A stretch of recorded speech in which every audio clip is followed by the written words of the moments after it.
Okay.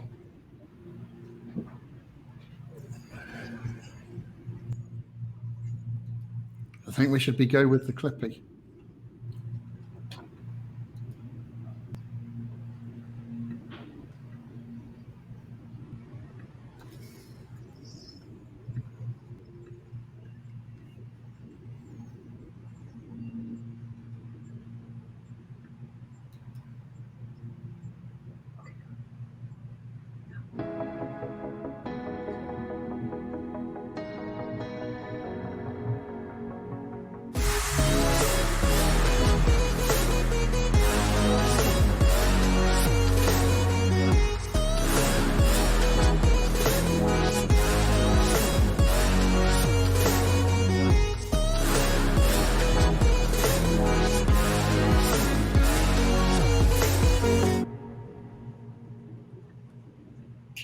David?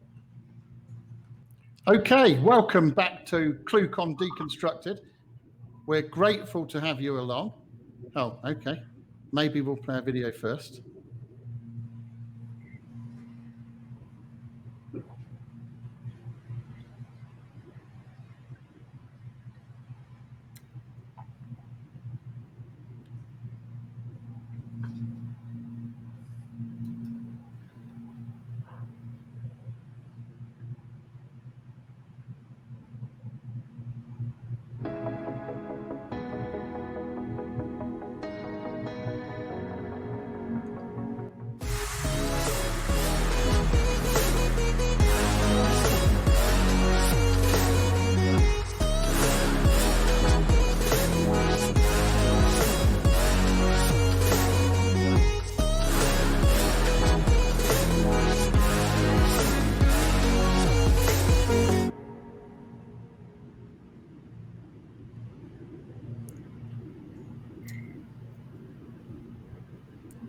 Hello there. Welcome back to this next hour of ClueCon Deconstructed. We had all the amazing workshops yesterday and all the fun of the coder games, both game theory and get a clue just now, that came to a very successful end. And we've got some amazing speakers lined up for you both today and tomorrow, and the excitement of dangerous demos too.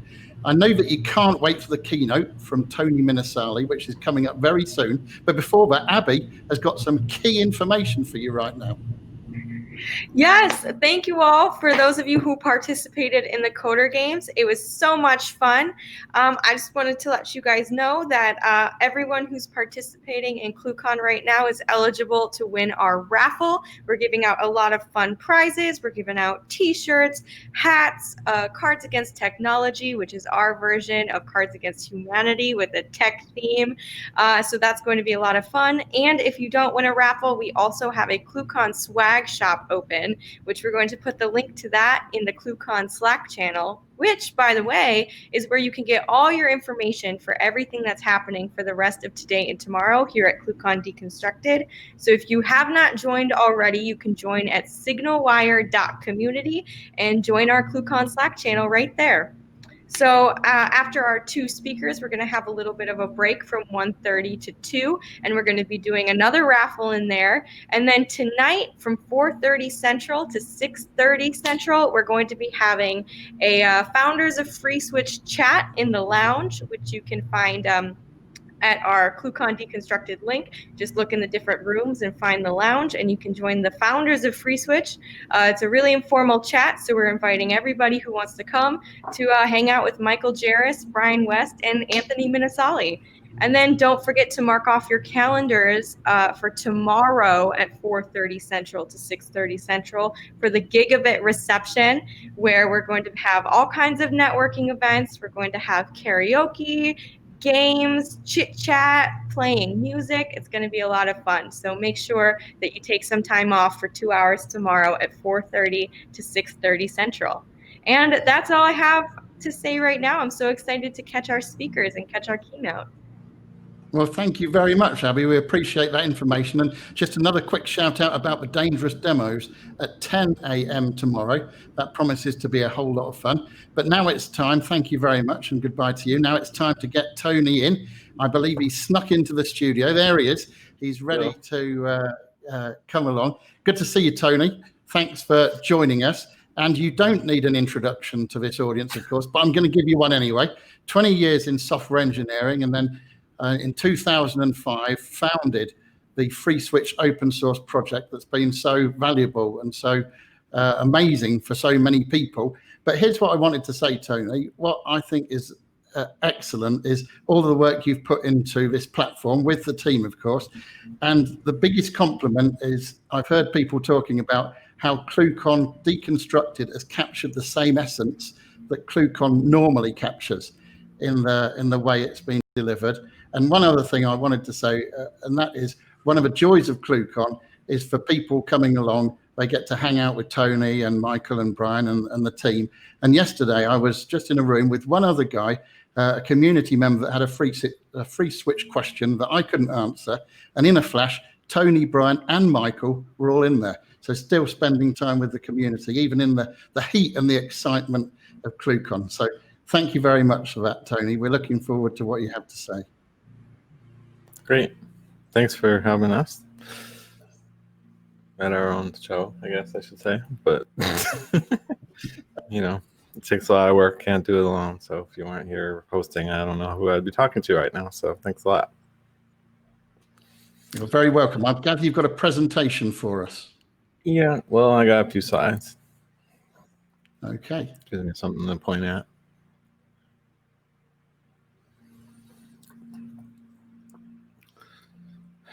So anyway, one too many. As David pointed out, this is the first virtual cluecon, kind of a last minute thing as far as cluecons go. We usually spend the whole year planning, and I think we started realizing in maybe March that we were going to have to do this. So there's a lot of different changes we had to make in order to pull it off. So, you know, this is pretty different. I've talked about FreeSWITCH in the past, but I've never actually been on FreeSWITCH talking about FreeSWITCH. So this will be a new thing. So I'll just go over for people that don't know exactly what FreeSWITCH is, which I never can tell. You know, basically, FreeSWITCH is an open source platform that I wrote a really long time ago that is designed with the idea of abstracting a bunch of really complex things into something tangible so that you can manipulate it, and really gives you the ability to kind of build whatever you want. So like a lot like building a phone out of Legos and then connecting that to a Death Star made out of Legos. So a brief history on FreeSWITCH. You know, I started it in 2005 because I was working on a bunch of projects and I just couldn't solve the problems the way I wanted to, and there was no other option for the kinds of ideas I had in my head. So I just started working on it the best I could. I released it in open source in 2006. And a couple of years later, it was adopted by the enterprise. It was being used in commercial applications at that point. Ever since, we've just been embellishing it and working on it and trying to get things further along. Today, it's basically the key ingredient in many of the CPaaS industry or any of the other kind of RTC enterprise products that you might encounter in the world. Go over a little bit of what it does. You basically have a protected core, which is a whole bunch of really evil stuff. We almost called FreeSWITCH Pandora when we first started, because the idea was to put the evil in the box and not have to let it out. But you know, the idea is like the further away from the core of FreeSWITCH you get, the easier it should be. And we've started with a series of modules. Like this is a simplified diagram because the real one wouldn't even fit on the screen, but you got like different voice over IP protocols, codecs, you know, that's encoding or decoding the formats, media formats, reading and writing to MP4s or WAV files, that kind of stuff, and APIs and event system, which is basically how you can take your external logic and connect it without having to embed the code directly into the server. We also have applications that let you do cool things. Like you could manipulate the audio and make a voice changer app or something like that, or you could write a IVR voicemail kind of thing. We can listen for what you're saying and try to turn it into text on the fly, embedding scripting languages. And we can also kind of look at the metadata about the call and decide what to do with it, which is pretty hard. That's something that you kind of need to do all the time. So that's kind of its own kind of module, because when you have a really heavy box with a bunch of people calling at the same time, you have to go through that process, and that's kind of like a critical area. So we made kind of modules out of some of these things, because you never know where that's going to come from. So the idea was, we'll make these abstract things, and then you make a module that might plug in and expose your favorite way of doing stuff. That way it can expand. And that was really kind of born from the mentality of Unix. You know, my favorite operating system, any flavor, just like the way that Unix works. And we've always modeled sort of our design after that. Where are we today? Well, since SignalWire was formed, we've started maintaining the FreeSWITCH project. For years before that, it was just, you know, whoever was willing to work on it, which a lot of times was me. Or you might remember Brian and Mike a few times from IRC in the old days. We started out just kind of throwing stuff into see what sticks and writing a lot of code and making you update every morning, and, you know, just kind of a lot of pushing the bleeding edge of how you do stuff. You know, we've matured now. You know, we started a company. We started hosting code on GitHub, and see, I have this for posterity. Like when I made this last night, I double checked it, and 823 stars. So anyone that's watching this, go star it. I'd like to see how many more stars this video will influence on GitHub. You know, we started doing unit testing. Like in the old days, we were pretty cowboy about it. Unit testing was impossible. We were moving so fast, we didn't know what we were testing, because the unit tests were people using it in the wild, and now it's more about, you know, real organizations relying on the software. So we have processes. You know, you don't just like commit random code and break stuff anymore. You know, we have regular stable releases with like real thoughtful packaging, continuous integration, so we can tell if something's breaking. And so there's basically just a lot more people working on the code, because now essentially we have, you know, a staff who maintains the code, you know, out of love, you know, not just waiting around for someone to randomly do it. It's like actually somebody's job now too. So what's really going on right now with FreeSWITCH? I would say the most cool thing is, and these are things you'll learn about if you go to the other sessions here at cluecon this week. We made a shake and stir stack. We're putting that on our GitHub page. So that's like a standalone library of the entire thing of shake and stir, like any part of it that you might want to use. We're also going to use that now in FreeSWITCH itself. But that library, there's no reason you can't just go make something else out of it too. We decided to separate that code out.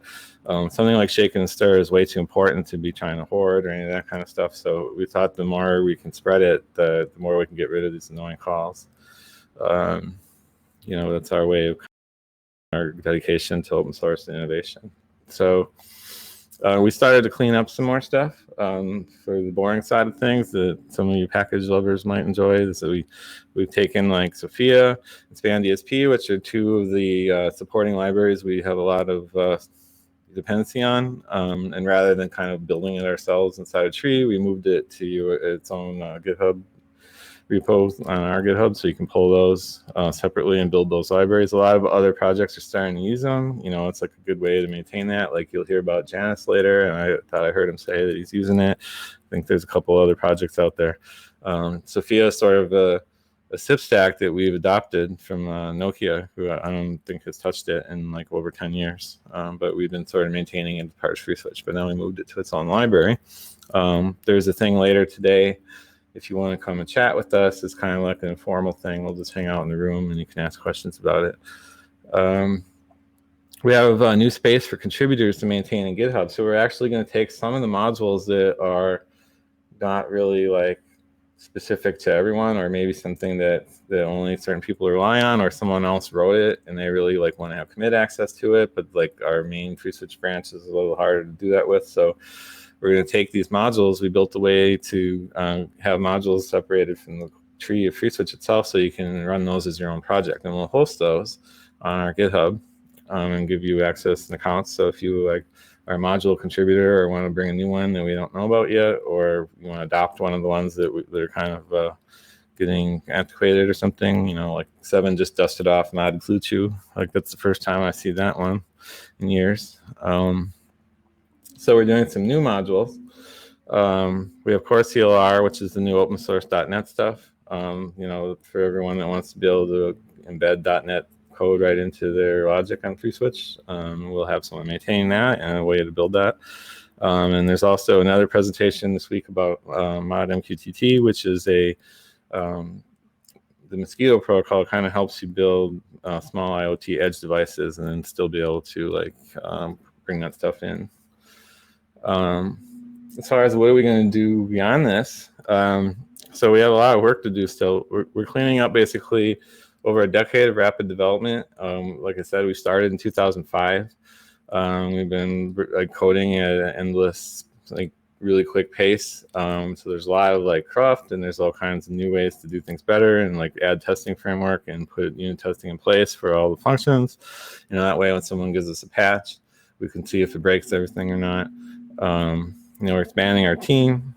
We always need to find people that are knowledgeable on both, you know, voice RP, FreeSWITCH, and coding, because we like to empower you and kind of, you know, turbocharge your skill set by giving you some big challenges.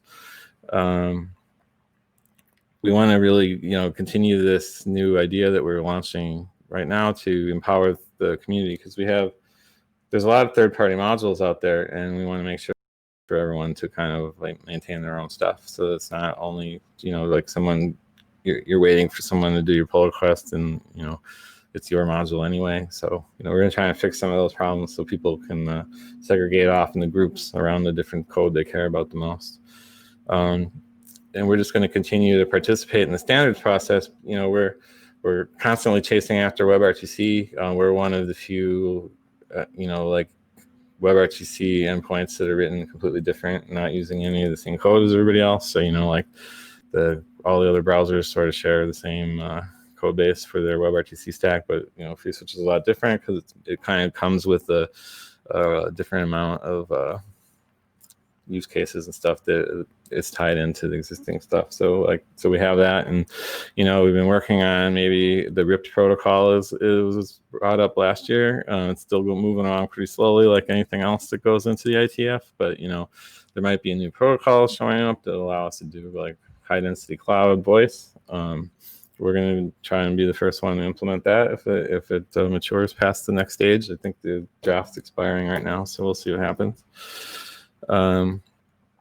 Then basically, I want to talk a little about SignalWire, right? So SignalWire is the company that we started, you know, after many years of just kind of wandering around and getting sponsors and being an open source project and having a different job. We wanted to focus our attention on really finishing the complex work that we've been doing.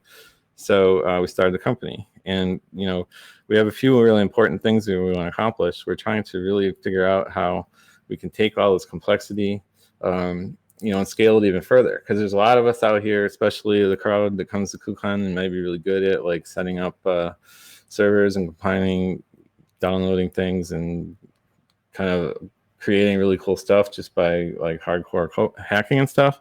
But there's a lot of more kind of business logic and scalability stuff that you might want to do that enhances that, you know. So we've always imagined a world where we like take all the people that use FreeSWITCH and give them kind of like a network to combine them all onto, and then provide some cloud support, you know, to catch some of those things you want to do without having to make you do it directly in FreeSWITCH. You can do some logic first and let us figure out some stuff for you, and then we can terminate your calls down into your favorite FreeSWITCH asterisks or whatever. So it's really kind of like the next step in our goal, which is to make telephony the way that we're using it over the internet, you know, as popular and easy as possible, so that we usher in like a new way of getting. There's so many people that have no idea about the stuff we do here out there still, and we want to just make it simple enough so that we can not leave those people out. So we have some key products here. One of them is SignalWire Work. The other one is our relay APIs, right? So the easiest way to describe relay is like a real-time API that you can use without any server or anything to be able to control something from far away. You know, like let's say you wanted to have a lot of calls happening and you wanted them to do stuff. Like, I don't know if anyone who's gone back and watched some of the demos we had today, people are making some relay apps. It allows you to kind of, the same way you can with the browser, where you really like, you know, just add internet. You can write some code in JavaScript or something in a little tiny file and like usually have the same kind of power that you used to have to, you know, install like an army of FreeSWITCH resources and stuff. So if you don't want to do that for a certain use case and you just want to write some script that works instantly, if you go check out Relay, that's like our innovative way of kind of just cloud scaling and making some of the really more complex things simpler and faster to do. And still involves like routing your calls and terminating them over SIP and stuff, so that if you have like things like Asterisk and FreeSWITCH, you can still kind of loop those in and use it all together. This is just kind of like a real easy thing. Like anyone that likes code, like just out of our docs, like something like this, like might look familiar. You might have had to write that and maybe use it over ESL and set up a server and a whole bunch of stuff. You can write a script like this in JavaScript and just run it from wherever you can. You know, say you have a DigitalOcean droplet or something. And we hope that as we move along on our roadmap, we'll be able to host code like this for you. So you could basically just go in your browser and type some code like this and save it. And then immediately like your phone number or whatever would lead to a program you wrote. So that's kind of what we want to do on the API side. And when we talk about SignalWire work, you know, we're in that right now. We just started it in March. Basically, we've been using remote tools since we started FreeSWITCH back in the old days. We would, you know, as soon as FreeSWITCH conferencing was written, we started calling it, you know, living through all the issues with it, just like brand new thing. It only did audio and started out like 300-400 lines of code. Now it's probably like almost as big as the entire core FreeSWITCH itself, you know, with video functionality and a bunch of other stuff. So we migrated to that to like a full-blown product, because once we got to being a company and having a lot of employees, then we had to deal with how do we, you know, communicate with them all, you know, and that kind of forced us into really thinking about it after the pandemic started. There was a big push for remote work, so it only seemed important that we would, you know, take our own experiences and turn them into something that everybody could benefit from. So that's like the whole point of that. And this is basically the inaugural run of this product. It's only been around for like a week, and we're already using it to host this year's cluecon. So some community resources I just wanted to point out. We have a GitHub site. Like you can go on there and like the FreeSWITCH repos in there, like SDKs for all of our different stuff. Like the more different open source code we're writing, we're hosting it there. You know, the community in there, you can get a hold of the developers through it and file bugs and talk to them. You can also join our community Slack, which is it's a weird top level domain name, but community actually is one. So you just go signalwire.community in your web browser, warp to a box that will let you invite yourself to our community. And then of course we have our website where you have like a wiki, you know, we have like all kinds of different documentation if you want to just mess around with FreeSWITCH and that kind of stuff, or we have a VM that you can sample. So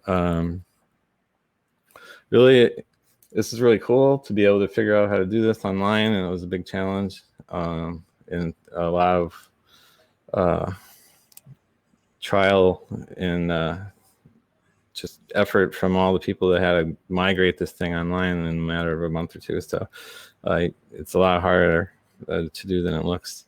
So hopefully we can go back to the old-fashioned cluecon, you know, but, you know, now that we have this system, we might combine the two into one thing next year, but hopefully we'll be able to see each other and not have to do this way anymore. So unless it's like for those that can't make it or something. So Great. That's pretty much all I have to say about that. Thank you very much, Tony. Much appreciated. Just thinking about those last 15 years that you were looking back on, are there any kind of particular milestones that jump to mind when you cast your mind back? Milestones? Yeah, there's a lot of them. It started with some of the early ones were like making the call at all. Like hearing audio coming out of software that you were just writing that's brand new was one of them. There's always another one. And then like, I think all of a sudden fast forward a month or two and it was already like saturating 100 megabits, you know, like I remember this one day when me and Brian are like, I think we broke something because it can only do like a certain number of calls and it always dies. And it's like, oh, wait a minute. Like we only have a 100 megabit network and we're saturating it with RTP traffic. So we literally like, there was more traffic going on than there was network. And we didn't really realize it's time to switch to gigabit, you know, stuff like that. That was a pretty big milestone. I think like the first time that we had video was a pretty big one. You know, that's like a big can of worms. It started out like pretty basic, just forwarding video packets along, and now we're up to like full on decoding and rearranging screens and stuff. So that's like a series of little baby milestones going on throughout. And I guess this is the newest one, you know, like making something capable of holding an entire conference. Yeah, this is massive. And as I said to you, not only has there been great feedback from the audience, but actually people that have spoken so far and done the workshops yesterday found it quite an amazing thing, because as they came into the room, as it were, they could see all of their audience. On other kind of video solutions, often you see a list of names, or you might see something else, but you don't necessarily see the little boxes with, you know, 100 people in waiting to hear what you've got to say. So yeah, that was a big challenge. Figuring out, you know, there's a lot of negative connotations along with MCU, which is one of the ways that we do video. We're pretty agnostic to the technique. We can kind of do both ways.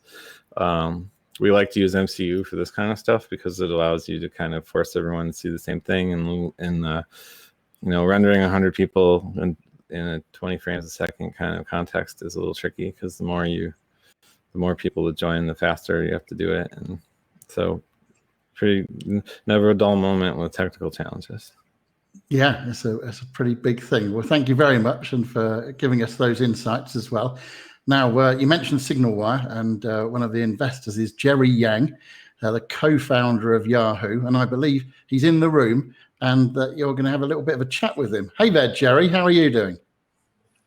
Hey. Hi. Can you guys hear me okay? Can you see me okay? Yeah, can hear you perfectly well. Before we hand over for you and Tony to have a chat, Jerry, I'd just like to let everybody know that you are with AME Cloud Ventures, and as the co-founder of Yahoo, you led several large-scale initiatives inside Yahoo in terms of investment, two of those being Yahoo Japan and the Alibaba Group. So very big stuff. And now, of course, I believe you're full-time tech investor at AME Cloud Ventures. And I know Tony's got a few questions to ask you, so I would get out of the way and hand over to you, Tony. Thank you. Hey, Jerry. Thanks for hanging out with us. So it was pretty interesting I woke my Siri up by saying, hey, Jerry. So we'll have to kind of think about some stuff. Like, what's kind of interesting is when you start a tech company, sometimes you get caught up in this notion that, say, I just have to have the best tech in the entire world, and all of a sudden everything will fall into place. But I think that you probably have a lot of advice in that category, considering you invented Yahoo, which is all the tech you ever thought you would need. But I'm sure there were some business challenges in getting it off the ground, and I thought maybe we could just like chat about that.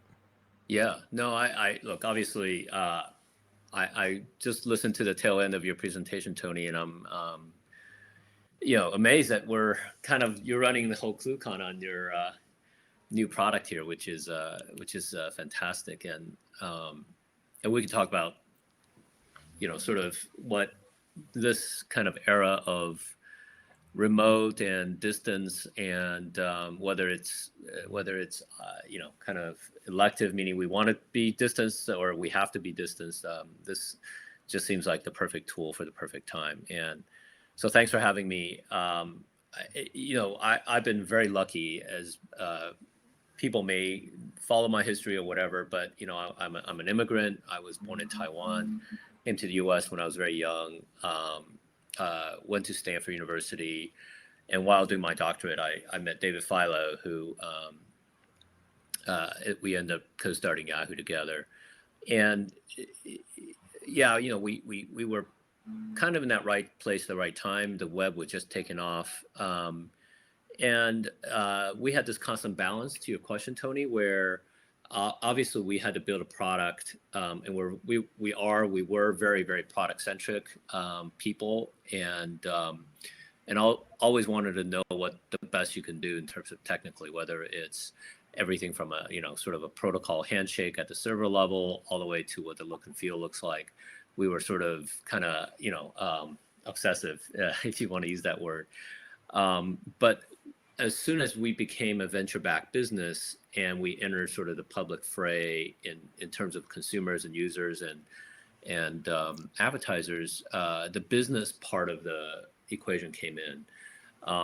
And so it became kind of a balance. And I would say that it's, while there's no fast and, you know, sort of firm rules for those, you do have to kind of make sacrifices on both sides and in order to really be able to grow not only the product and the business, but our field has always been, you know, if our users are not getting the best experience that they expect, you know, many of you know Yahoo. We invented an acronym for Yahoo, which is yet another hierarchical officious oracle, which was this directory structure that we built, right?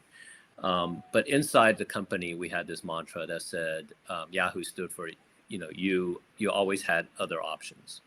And the meaning is that our users always had other options. So if we weren't there to load faster, or if they were looking for something they couldn't find it, or if their mail didn't work, you know, the early mid 90s was kind of this time where you could just point your browser somewhere else and off you went. So this idea of overserving our users with the best product, the fastest product, the best tech that we could build, yet it was very, very iterative. You know, it was not like these big product releases. It was like pushing stuff out almost constantly.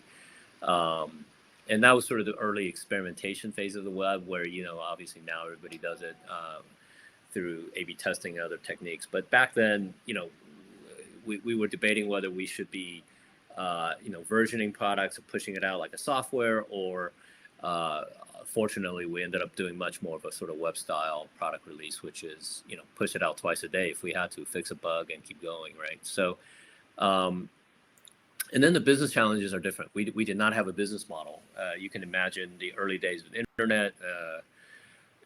Tony, you might be old enough to remember, but, you know, there was no commercialization on the internet in the 80s and even the early 90s. So this idea of turning the internet into a, you know, pay for service, fee-based service, or in Yahoo's case, became sort of an advertising-based service, that was totally new. And we were very much worried about alienating the people on the internet at the time, which are largely researchers, developers, academics, and government users.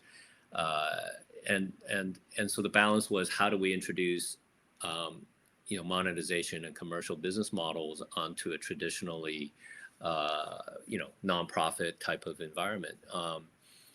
And fortunately, the web became such a powerful information tool, became such a great resource that people understood the trade, right? The value of, you know, you getting free information and access, and you are looking at hopefully more and more, you know, beneficial targeted ads. But that still is a big debate, I know, today. But that balance of building a great product and finding the right business model that fits, that's, I think, it happens to every company that we invest in today, even. But obviously, back in the early days of Yahoo, that was like, you know, trial by fire.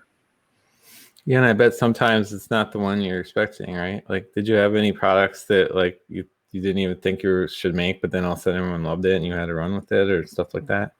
Yeah, you know, like I think we have plenty of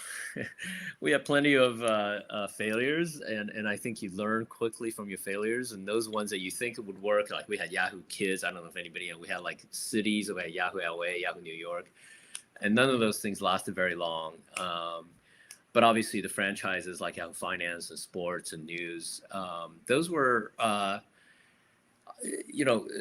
those were not intuitive at the time. Obviously now it feels like people, even mail, because we started out as sort of a directory search, and then to be able to move into communications, that was a big stretch, and we did it through an acquisition, but it was a skill set that we didn't have, right? And we weren't expecting it to be as popular as it was, and still is. So yeah, you definitely have this very open mind, but you also have to have a vision about what you want to be, right? You can't just keep doing stuff that doesn't fit the broader framework. And I think for Yahoo, fortunately at the time, we had a pretty broad vision because A, it was kind of a greenfield opportunity on the internet, and B, if we stuck to the guiding principle of, hey, if we can build a best of breed product for that category, then we have a good chance of launching it because of our then current user base. So we were, I would say, a lot more sort of experimental, a lot more putting things up and see if it sticks, and then taking it down, and then doubling down on things that seems to work. That's good to know. As a brand new startup, I think we're kind of learning some of those lessons. As we have a rich history with a lot of open source code. What I learned, early was, what part of my vision can I get out of my head now? Because visions are cloudy on purpose, right? So like the stuff you're imagining usually comes to light, but doesn't always match what you were thinking when you're thinking about it. Like it's always like your head just races through all these ideas, and like the best I could do is take the ones I can do now and get them out of my head, so there's room for more clarity in the next piece of the vision. So that's kind of where we're at now. It's kind of it's good to have your guidance, because we have heard a lot of stories about you being pretty humble, considering all the accomplishments you've made, like still sitting at your same desk that you started with and that kind of stuff. That's really important, because I think that it probably takes a pretty even head to migrate this. If you do hit that wave, you have to be ready for it. I bet it's pretty hard to navigate the results of, like, I've noticed that some products that we do, if they start to take off, you can almost have the same problem going either way. Like you make a product and you're not sure if everyone wants it, but then you might have everyone wants it and their ideas are spinning almost as fast as yours are. So you're like, oh God, I have to add all this stuff by tomorrow, because I have people lining up asking me for things. Well, I much prefer that second scenario where your users and your developers and your constituents are really driving you, right? Then you've kind of got a tiger by the tail. If you're trying to market or push or cajole people into using something that don't really fit, they pretty much would tell you, now you have to have some persistence, and maybe there are ways of fixing it. But ultimately, the flywheel works when people are bang down your door for features or capacity or whatever. And to your point earlier, I think people who know me or work with me are know that I'm very probably not humble is not the first word they would use. Grumpy and sort of. But I think part of it is having gone through sort of my tech career the last almost 25 years. It's you just know that there are always going to be somebody better. There's almost always something that's going to really disrupt you. One of my early mentors was Andy Grove at Intel, who wrote the book on Only the Paranoid Survive. So we took that mentality, and in my case, having David Filo as a founder as well, having co-founders and having a really robust management team that really are able to be transparent with each other, not try to just say yes to people or say no to people, but really collaborate and iterate, building that culture of really, saying, hey, we're all just here for our users. We're not here trying to make your career better or my career better or make me look good or whatever. When you take the egos off the table and take those out of the room, you tend to have real conversations. And I would say, if I look at the people I worked with over the years, they're the ones that really keeps all of us sort of grounded. And yeah, Tony, I mean, you and I have talked about, how you see the business, but also see all this stuff you guys are doing for the open source community. It does require some vision. And, sometimes a vision could be, 20 years out if you're, a Steve Jobs or somebody like that, or if you're, you could be, it could be a year out or 6 months out. I mean, the time frame doesn't really matter, as long as you're leading your team and you're leading the product vision in a way that really has resonance with the community, and hopefully you never stop running out of those ideas. I'm actually a big fan of that book as well. But I actually didn't read it until about a year ago, so a little out of date, but it was interesting because he was pretty prophetic about some of the stuff he didn't know when he was writing that book. And I would say, like, they reference the 10x change. Like, I feel like we've hit one of those right now, especially in this industry. Our industry has always kind of had important stuff going on. Like, there's lots of products out there and everything, but not until now has the whole planet sort of realized about that it even was there. Like, there's such a burst in, like, the need to do things online and collaborate. And I think it won't. Maybe now it's because they're forced to, because they're, like, locked in their house or whatever. But now that they realize that it's there, like, I think that even later it'll still come in handy for a bunch of stuff. And this is things that I take for granted because, back in early 2000s when we were first starting voice over IP stuff, we were already doing, like, we didn't pay for phone calls anymore. Even if we did, we would get, like, T-Mobile and point to my faves number at a number that led to a voice over IP conference. So we, like, you can call 5 of your friends unlimited. We call our voice service, and then we could gateway to anything else we wanted. And, so we're kind of got accustomed to that. And a lot of my crew doesn't even like talking on the phone anymore because we've pushed the envelope so much. If I can avoid it, I would. But yeah, no. But look, I mean, if you look at the history, right? I mean, obviously, we were in the messaging space at Yahoo. I was on the board of Cisco when they acquired WebEx. Then you have Skype and all the VoIP stuff. I mean, the amount of time we spent on VoIP to try to disrupt the very antiquated sort of telecom business. We're luckily a very early investor in Zoom. So if you just look at the stages of all the communications and especially video and audio, it was still, I think, not very well done. And there's just so much more you could do. And so obviously when we met the first time, I mean, you've been living sort of the very socially distanced, role for a while, and so you guys have really, in some ways, drank your own Kool-Aid on using and developing what you use, using what you develop, and so I agree with obviously a lot of the stuff that you're doing on FreeSWITCH and on SignalWire is a peek into the future. And we don't know what that holds. I mean, obviously, I think if we keep having ClueCon on this platform, that means something else is going on. But people are talking about hybrid environments right now. People are poo-pooing sort of, well, if some people are here at work and some people are on video or audio, then it's not as good as if everybody's on virtual, right? And so are there new problems that we should try to solve, or your API model, I think, is going to be a revolutionary one if we can get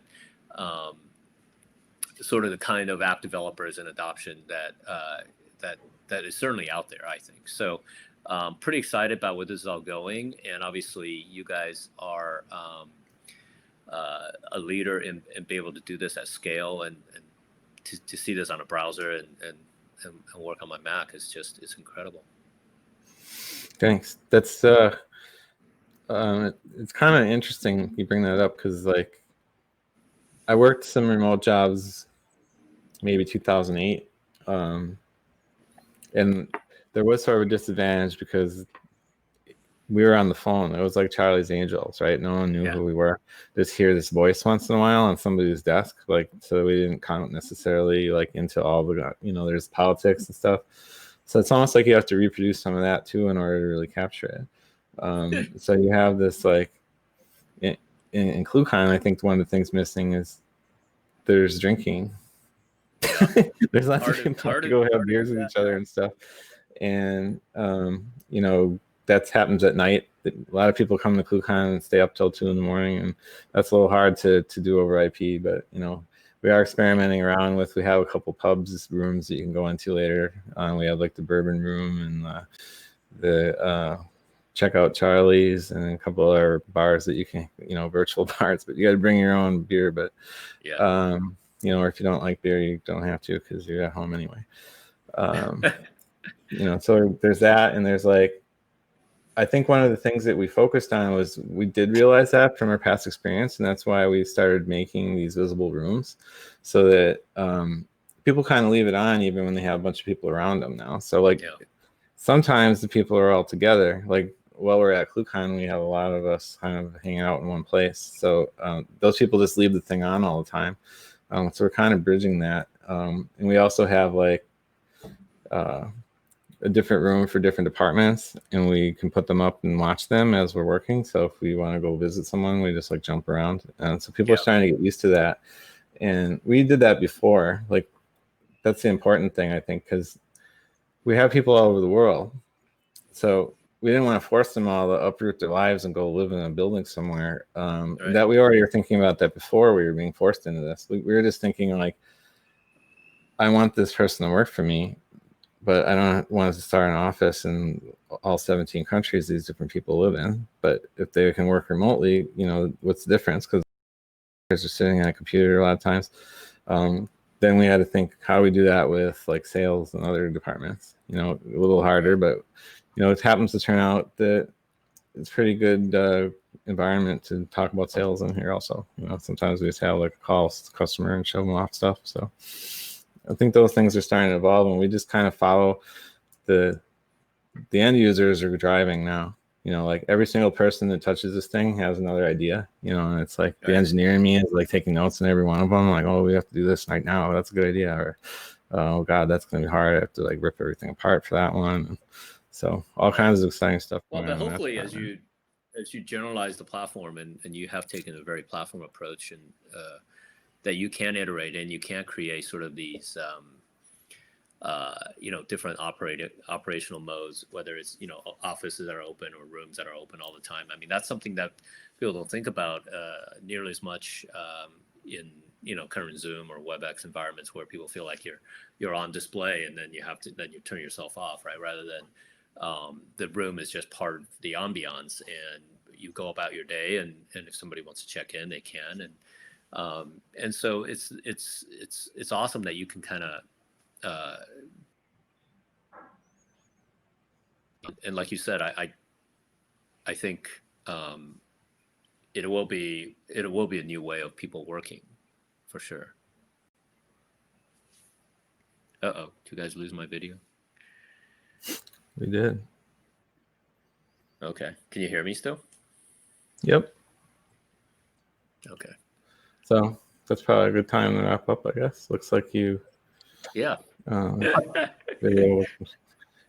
I did have while we can hear you, Jerry, I did have a quick question, if I may. Sure. And that is, I'm sure people watching will be thinking about your background as an investor and all the experience you've built up. And now with AME Cloud Ventures, I'm sure you get a lot of pitches. Looking at this from the opposite way round, what are red lights to you? When people come and pitch to you, what are the things that make you think, no, I don't want to get involved in that? You know, we invest in very early stage, generally kind of pre-Series A for sure, but maybe even pre-product. A lot of times are just, you know, a couple entrepreneurs and an idea. And you know, I'm sort of old-fashioned, even though I do think nowadays there are a lot of investors that use some data and all kinds of analytics to help them decide. In my case, I feel listening to somebody pitch and tell the story is a really critical element. And David, part of the storytelling is, you know, how well they've thought about the problem, or how well they know the space, or how well they're leveraging their expertise or prior experience, and how big they think the opportunity is. a lot of our most successful investments, the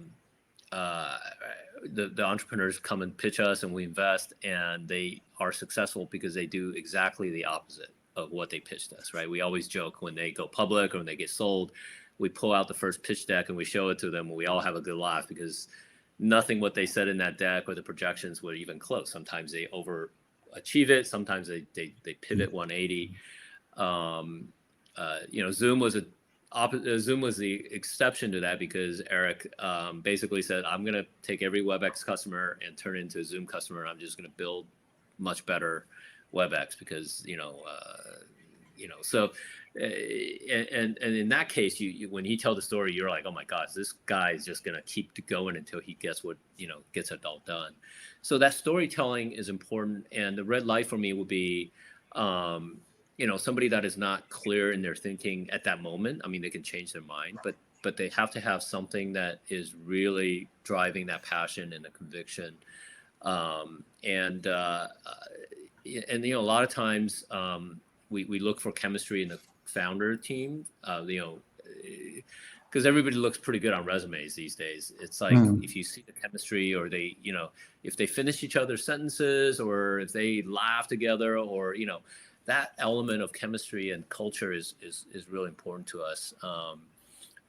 And quite frankly, you have to be a little bit contrarian. I mean, if you're building a pitching something that,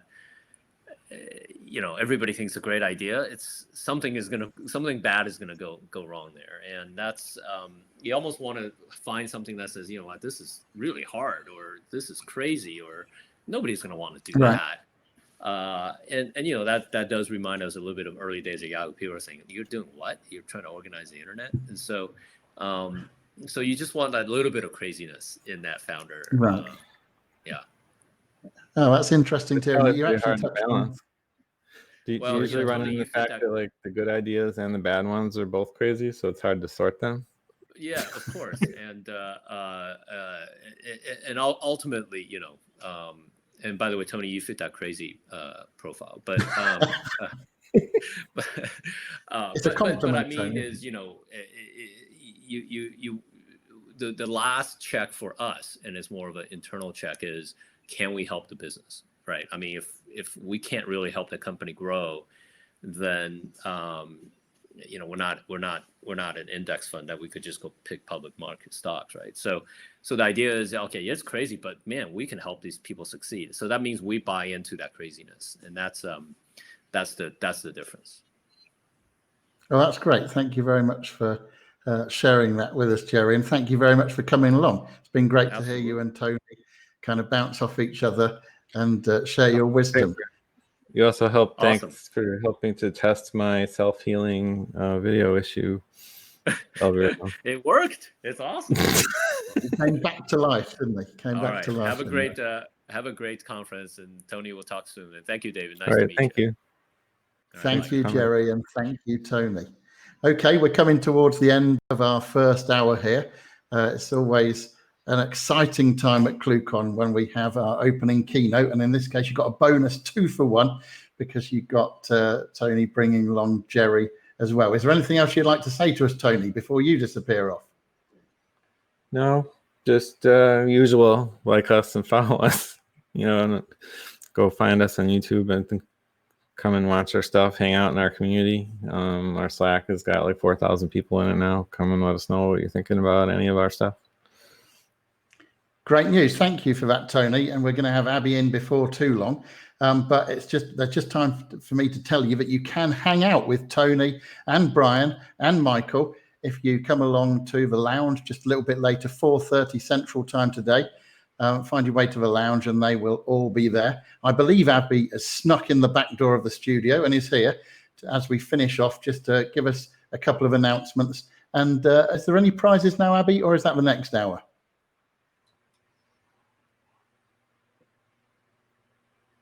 Yes, we've got some prizes to give away today. I've got one prize. Let me see if I can share my screen. I can show you what prize we're giving away today, and that is a custom ClueCon hat. We've never given away a ClueCon hat before. So if you win this raffle, you're going to be one of the first people to ever have a ClueCon hat. And if you don't win throughout the rest of the week, don't worry, we've got a ClueCon swag shop open. You can find the link to that in our Slack channel at signalwire.community.